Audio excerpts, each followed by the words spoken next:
तू जो कह दे अगर तो मैं जीना छोड़ दूं, बिन पूछे एक पल सांस लेना छोड़ दूं। सो हेलो बच्चों, welcome your learning platform science lovers YouTube channel. तो कैसे हैं आप लोग? उम्मीद है आप काफ़ी अच्छे होंगे और अपने लाइफ में एंजॉय कर रहे होंगे। तो आइए आज हम लोग मोर कॉन्सेप्ट के नेक्स्ट और सबसे मज़ेदार टॉपिक को पढ़ने वाले हैं। इसके पिछले क्लास में हम लोग साइकोमेट्री को कंप्लीट कर लिए थे, वो भी बहुत ही ज़बरदस्त टॉपिक था और सबसे ज़्यादा प्रश्न आने की संभावना लगभग साइकोमेट्री से होती है आपके कंपटीशन के एग्जाम में, जेई नीट में। ठीक है, तो आइए आज हम लोग, ये भी सबसे ज़बरदस्त टॉपिक है, इससे आपको थ्योरेटिकल क्वेश्चंस आएंगे आपके एग्जाम में। एंड ये सबसे कंपटीशन, आप जब क्लास 11-12 क्रॉस करके आप जब कंपटीशन में भी जाएंगे तो ये सबसे इंपॉर्टेंट रोल प्ले करता है, मतलब सबसे ज़्यादा इंपॉर्टेंट रोल प्ले करता है। आपके यहाँ से क्वेश्चंस आना ही आना है। ठीक है, तो इसको हम लोग बहुत ही ज़बरदस्त तरीके से पढ़ेंगे हम लोग। और क्या है हम लोग को पढ़ना आज? Law of chemical combination. Law of chemical combination को हम लोग को पढ़ना है। देखिए, law of chemical combination basically हम लोग को, हमारे पास है कितना? देखिए, हमारे पास 6 गो केमिकल कम्बिनेशन है। ठीक है, लेकिन हम लोग पढ़ेंगे कितना? 5 पढ़ेंगे। ठीक है, एक हम लोग को नहीं पढ़ना है। ठीक है, जैसे फर्स्ट हम लोग पढ़ेंगे लॉ ऑफ मास कंजर्वेशन। ठीक है, लॉ ऑफ मास कंजर्वेशन, उसके बाद लॉ ऑफ डिफिनिट प्रोपोर्शंस को पढ़ेंगे, उसके बाद लॉ ऑफ मल्टीपल प्रोपोर्शंस को पढ़ेंगे। ठीक है, law of definite proportions, law of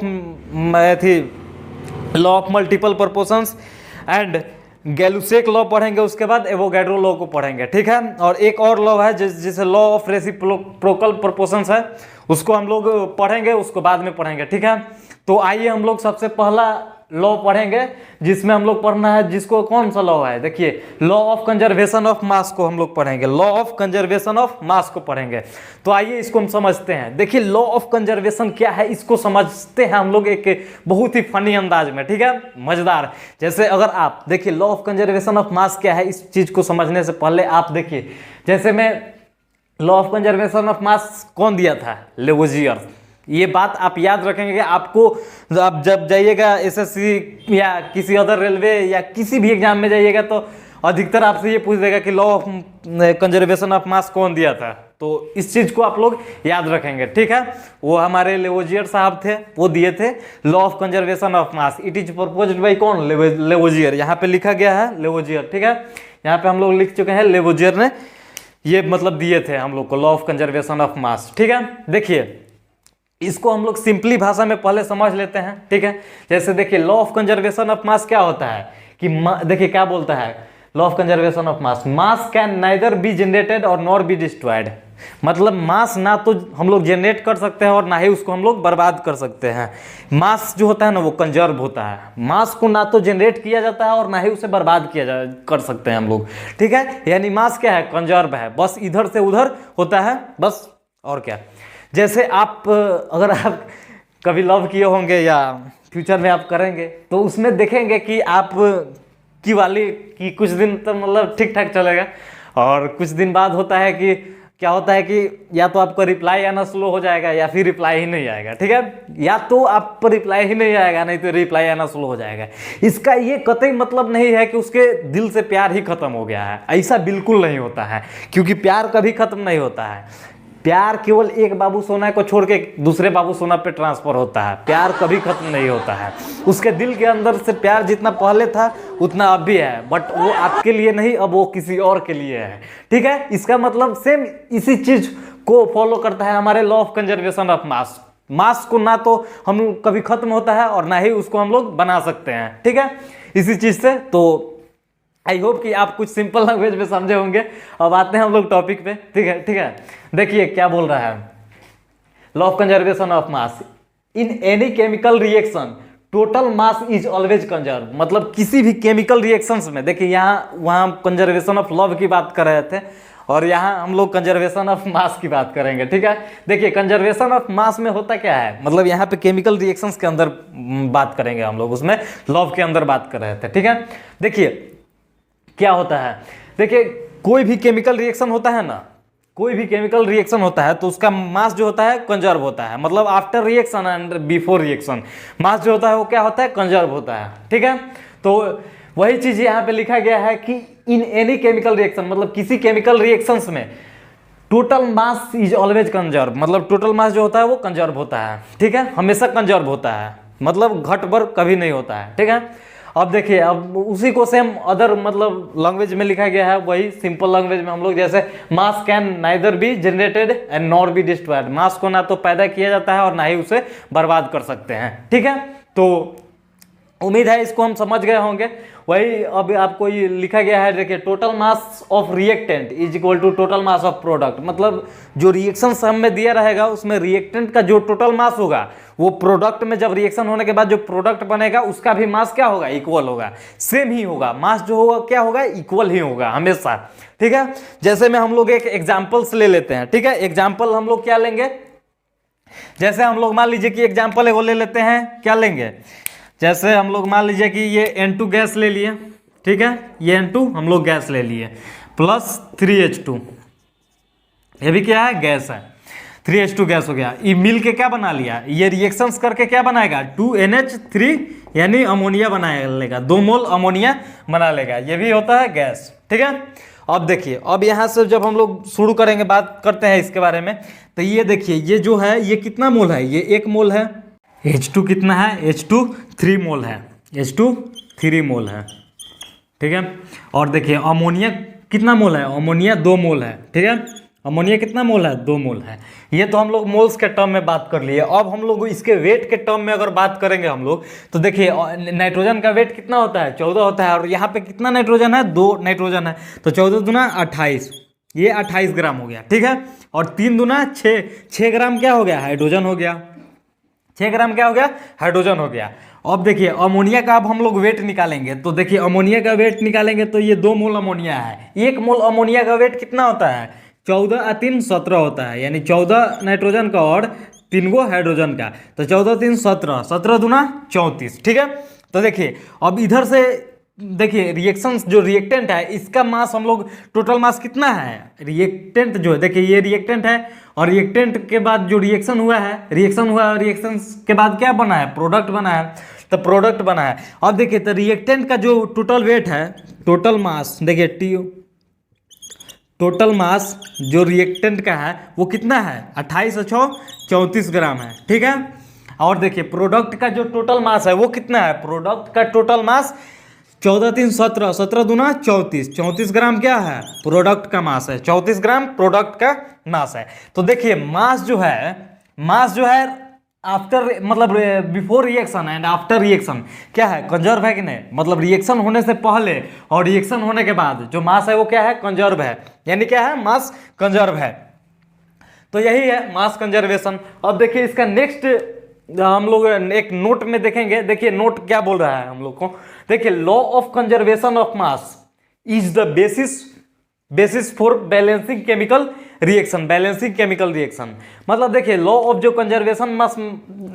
conservation of मास जो है ना, वो किसके लिए बेसिस है, किस पर आधारित है, वो बैलेंसिंग केमिकल इक्वेशन, मतलब जो केमिकल इक्वेशन है वो बैलेंस मतलब करने के लिए होता है, ठीक है, बैलेंस पर आधारित है। Law of conservation of mass is the basis for balancing chemical equation, ठीक है। तो आई होप कि इतना समझ गए होंगे। अब आते हैं अभी इसका एक नेक्स्ट और एग्जांपल आपको लेके हम लोग देखते हैं, ठीक है, कि उसका हम लोग मास कैसे कंजर्व होता है, ठीक है। तो आइए जैसे में हम लोग एक और हम लोग एग्जांपल ले लेते हैं, जैसे मान लीजिए कि ये CaCO3 है, ठीक है, CaCO3 है, इसको हम लोग हीट करेंगे, जब गर्म करें, देखिए ऊपर क्या है, डेल्टा है, डेल्टा मतलब ये डेल्टा हीटिंग को शो करता है, हीटिंग जब करेंगे तो ये क्या बनाएगा, CaO बनाएगा और प्लस में CO2 बनाएगा, ठीक है, CO2 बनाएगा, ये बनाया, ठीक है। तो अब देखिए यहाँ पे हम लोग अगर देखेंगे तो देखिए ये कितना मोल है, ये 1 मोल है, ठीक है, CaCO3 कितना मोल है, 1 मोल है। जब रिएक्शन हुआ, जब हीटिंग किया हम लोग, तो वो 1 मोल CaO बना लिया, ठीक है, CaO कितना मोल है, 1 मोल है, और 1 मोल CO2 बना लिया, ठीक है, 1 मोल CO2 बना लिया। अब देखिए अब इसका हम लोग मास के टर्म में जब बात करेंगे, तो मास जब हम लोग CaCO3 का मास जब निकालेंगे तो Ca का मास कितना होता है, 40 होता है, कार्बन का कितना होता है, 12 होता है, और ऑक्सीजन का 16, 3 गो ऑक्सीजन है तो 16 या 48, ये इतना ग्राम हो गया, ठीक है। अब देखिए अब 1 मोल CaO का वेट कितना होता है, 40 + 16, ठीक है, ग्राम। और 1 मोल CO2 का वेट कितना होता है 12 प्लस और 2 ऑक्सीजन है तो 16 दूना 32 ग्राम। ठीक है, अब देखिए इसका टोटल जब हम लोग मास की बात करेंगे तो टोटल मास कितना हो जाएगा इसका 48 और 2 50 10 60 40 100 100 ग्राम हो गया इधर। अब देखिए जो ये हीटिंग करने के बाद CO और CO2 बना है इसका टोटल मास देखिए तो कंजर्व है कि नहीं है। तो देखिए 40 और 16 कितना हुआ 56 हो गया और ये कितना हुआ 32 और 34 और 10 44 ये 44 ग्राम हो गया। अब ये दोनों को जोड़ेंगे तो कितना आ जाएगा 100 ग्राम आ जाएगा कि नहीं आ जाएगा। ये जब दोनों को जोड़ देंगे तो कितना ग्राम आ जाएगा 100 ग्राम आ जाएगा। यानी जो टोटल मास है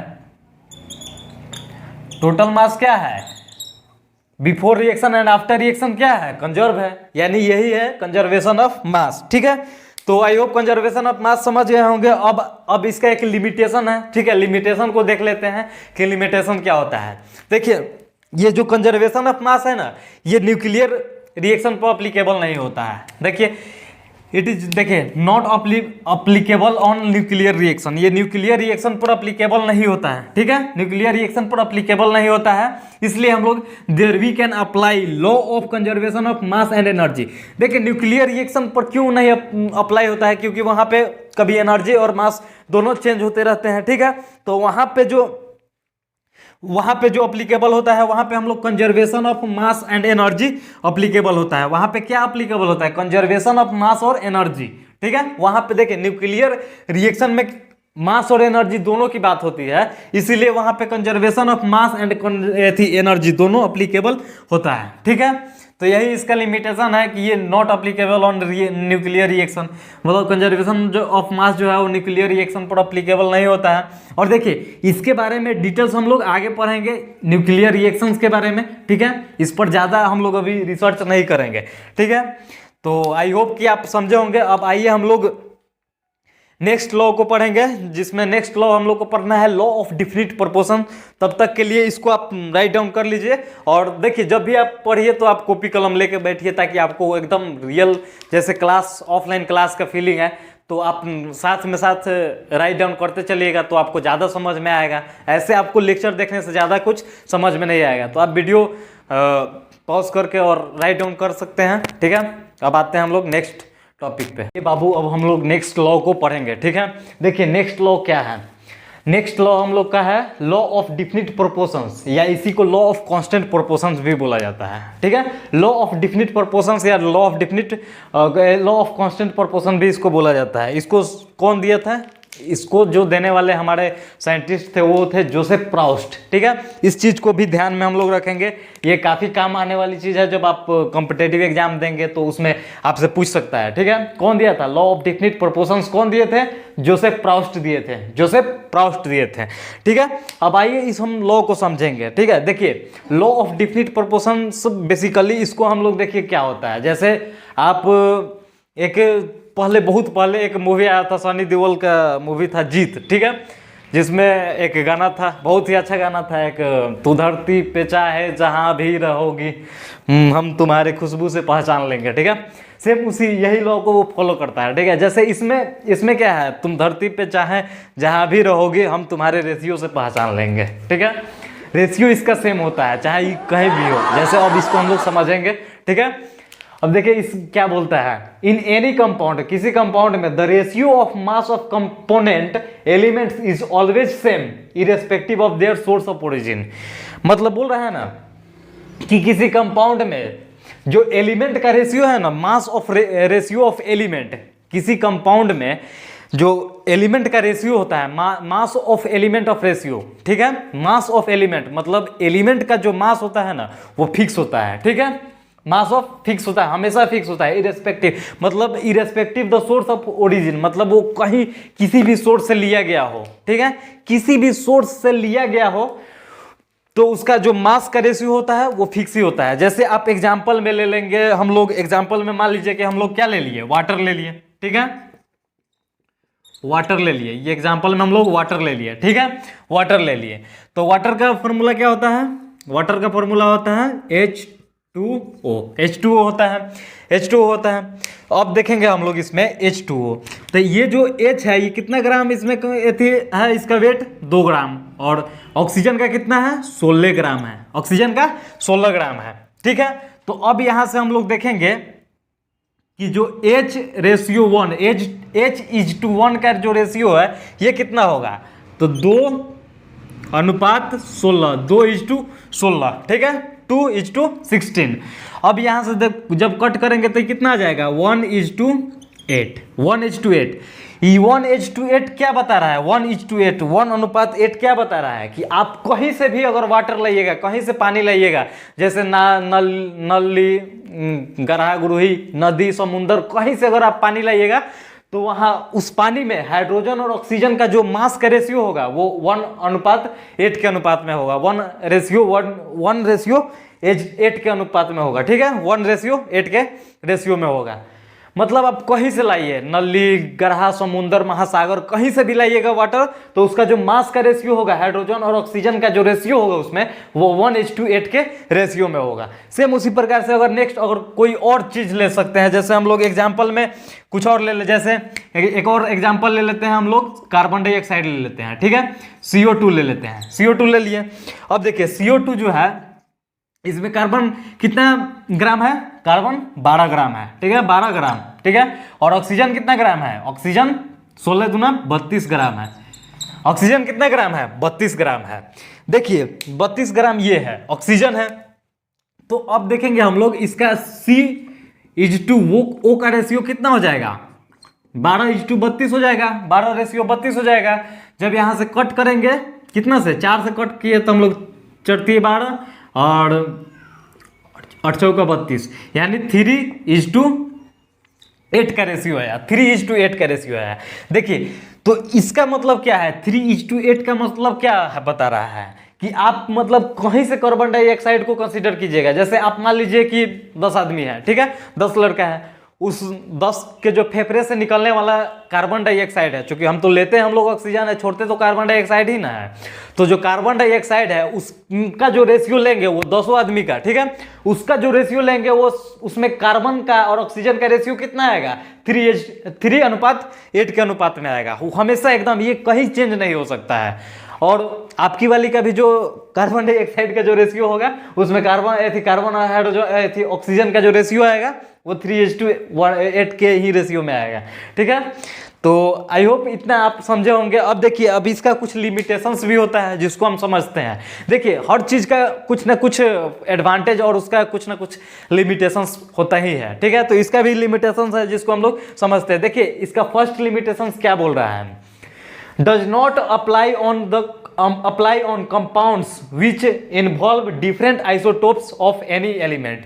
मतलब देखिए जो कोई अगर एलिमेंट है उसका जो डिफरेंट मतलब आइसोटोप्स होते हैं उस पर ये अप्लाई नहीं होता है, ठीक है, उस पे ये अप्लाई नहीं होता है। किसी कंपाउंड में जो एलिमेंट होते हैं अगर उसका डिफरेंट आइसोटोप्स हैं तो उस पे ये क्या होता है, अप्लाई नहीं होता है, ठीक है। जैसे आप एग्जाम्पल में देख सकते हैं, जैसे एग्जाम्पल में आप ले लीजिए जगह, जैसे आप ले सकते हैं हाइड्रोजन। तो देखिए हाइड्रोजन एग्जाम्पल में इसको ले लिए हम लोग। देखिए हाइड्रोजन का 3 गो आइसोटोप्स होता है। आइसोटोप्स मतलब क्या होता है, देखिए आइसोटोप्स को हम लोग बेसिकली एटॉमिक स्ट्रक्चर में पढ़ेंगे, ठीक है। नेक्स्ट आपका यूनिट है एटॉमिक स्ट्रक्चर, उसमें पढ़ेंगे। देखिए आइसोटोप्स का क्या मतलब होता है, जिसका मास सेम होता है, नहीं सॉरी, जिसका परमाणु संख्या जो एटॉमिक नंबर होता है वो सेम होता है लेकिन मास नंबर क्या होता है, डिफरेंट होता है, उसी को आइसोटोप्स बोला जाता है। उसको क्या बोलते हैं हम लोग, आइसोटोप्स बोलते हैं। मतलब एटॉमिक नंबर सेम रहेगा लेकिन मास नंबर क्या होगा, डिफरेंट होगा। जैसे में हम लोग हाइड्रोजन को लेते हैं तो हाइड्रोजन का 3 गो आइसोटोप्स होता है। एक होता है H11, मतलब इसका एटॉमिक नंबर 1 और मास नंबर भी 1 होता है, ठीक है। इसको क्या बोलते हैं, प्रोटियम बोलते हैं। इसको क्या बोलते हैं, प्रोटियम बोलते हैं। और दूसरा होता है H12, ठीक है, H12, इसको क्या बोलते हैं हम लोग, ड्यूटेरियम बोलते हैं। और तीसरा होता है H13, ठीक है, H13, इसको क्या बोलते हैं हम लोग, ट्राइटियम बोलते हैं। यानी हाइड्रोजन का 3 आइसोटोप्स है, प्रोटियम, ड्यूटेरियम और ट्राइटियम। सेम उसी प्रकार से अगर हम लोग देखेंगे तो कार्बन का भी 2 आइसोटोप्स होता है, ठीक है। कार्बन को देखेंगे तो कार्बन एक होता है 612 होता है और कार्बन एक 614 होता है, ठीक है। कार्बन 614 होता है। ये दो आइसोटोप्स कार्बन का भी होते हैं। ठीक, तो यहाँ तो आप समझ गए। अब देखिए, अब यहाँ से हम लोग नेक्स्ट अगर एग्जांपल ले लेंगे, जैसे अब कोई हम लोग कंपाउंड ले लेते हैं, ठीक है, कोई हम लोग क्या ले लेते हैं, कंपाउंड ले लेते हैं। जैसे में हम लोग एक कंपाउंड ले लेते हैं, क्या ले लें हम, जैसे में आप ले ले H2O, ठीक है, H2O ले लिए। लेकिन यहाँ पे देखेंगे कि H2O है तो इसका देखिए H2O है, इसका एक सेम आइसोटोप्स क्या होता है, D2O होता है, ठीक है, ड्यूटेरियम ऑक्साइड। ये भी जल होता है, हेवी वाटर इसको बोलते हैं। इसको क्या बोलते हैं, हेवी वाटर। इसका यूज कहाँ होता है, न्यूक्लियर पावर प्लांट में होता है। कहाँ होता है, न्यूक्लियर पावर प्लांट में। ये भी आप लिख लेंगे, ठीक है, कि ये न्यूक्लियर, क्योंकि ये आगे आप जब जाइएगा ना तो मतलब यही सब चीज इंपॉर्टेंट आता है जो आपके एग्जाम में पूछे जाएंगे, ठीक है। तो इस चीज को आप नोटिस करते रहना है हमेशा, ठीक है। इसका उपयोग कहाँ होता है, न्यूक्लियर पावर प्लांट, ठीक है, न्यूक्लियर पावर प्लांट में इसका उपयोग होता है, यूज होता है, ठीक है। अब देखिए, अब इसमें हम लोग देखेंगे कि ये लॉ फेल कैसे हो जाता है। जैसे देखिए, दोनों तो वाटर ही है, ठीक है, दोनों क्या है, जल ही है। लेकिन इसमें देखिए, इसमें हाइड्रोजन कितना ग्राम है, इसमें हाइड्रोजन 2 ग्राम है, ठीक है, और ऑक्सीजन 16 ग्राम है, ठीक है, 16 ग्राम है।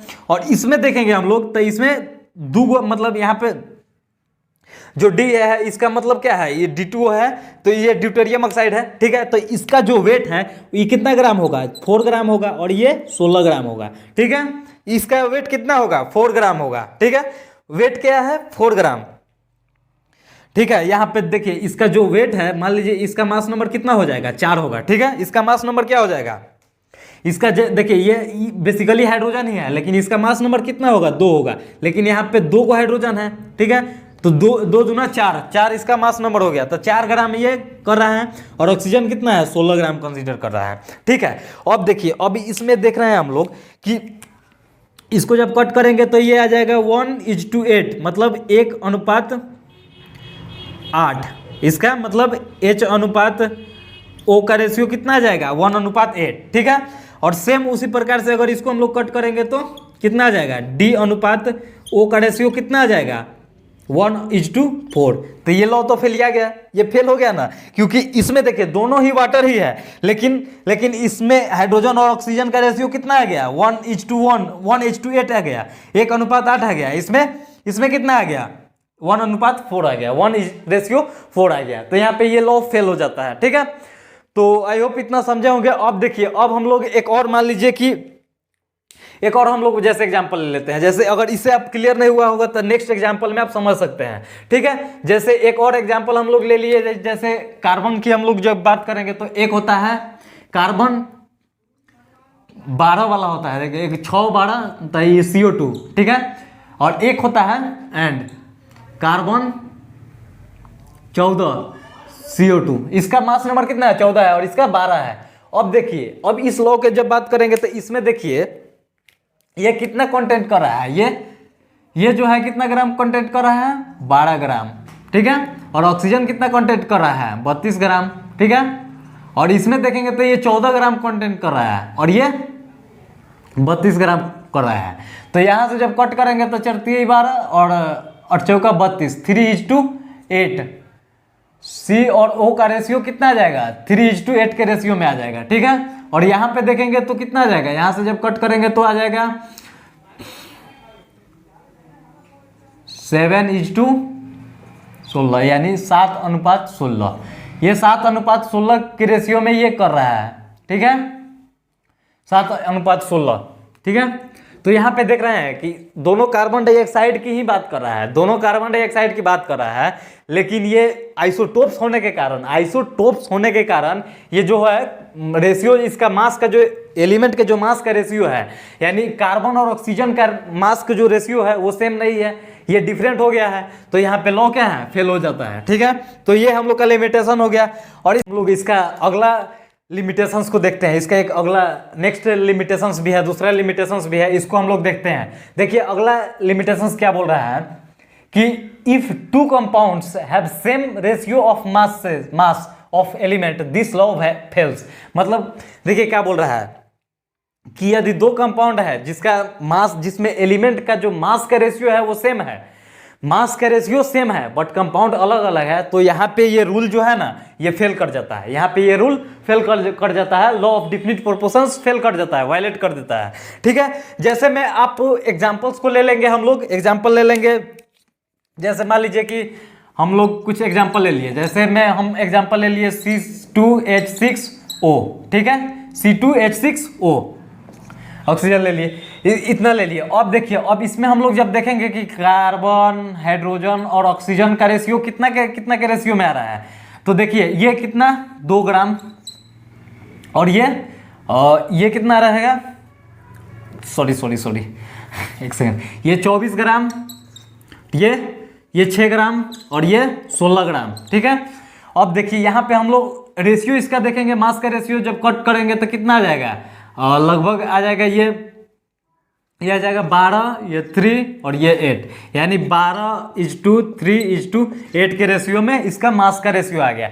लेकिन यहां से देखेंगे कि ये तो कंपाउंड है लेकिन सेम मास का रेशियो अलग दूसरे कंपाउंड में भी होता है। ठीक है, तो देखिए इसका एक और जैसे कंपाउंड हो गया इससे सेम, जैसे इसमें भी मास का रेशियो सेम ही है, जैसे हो गया C2H5OH हो गया। ठीक है, देखिए यहाँ पे कार्बन 2 है तो यहाँ भी कार्बन 2 है, यहाँ पे हाइड्रोजन 5 और 1 6 है तो यहाँ भी 6 है, और ऑक्सीजन यहाँ पे 1 है तो यहाँ भी 1 है। मतलब मास का रेशियो क्या है, यहाँ भी सेम है और यहाँ भी सेम है, लेकिन कंपाउंड ही अलग है। ठीक है, इसका नेचर ही अलग है। और एक और यहाँ से और कंपाउंड अलग ले लेंगे हम लोग, जैसे CH3OCH3, इसको बोलते हैं, इसको क्या बोलते हैं, डाइमिथाइल ईथर, डाइमिथाइल ईथर है। ये क्या है, ये है इथाइल एल्कोहल।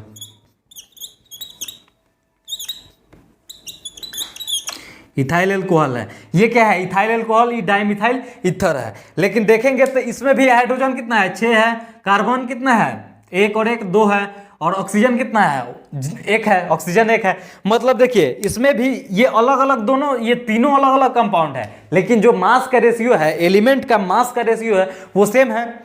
तो इसलिए ये लॉ क्या करता है, यहाँ पे ये लॉ फेल हो जाता है।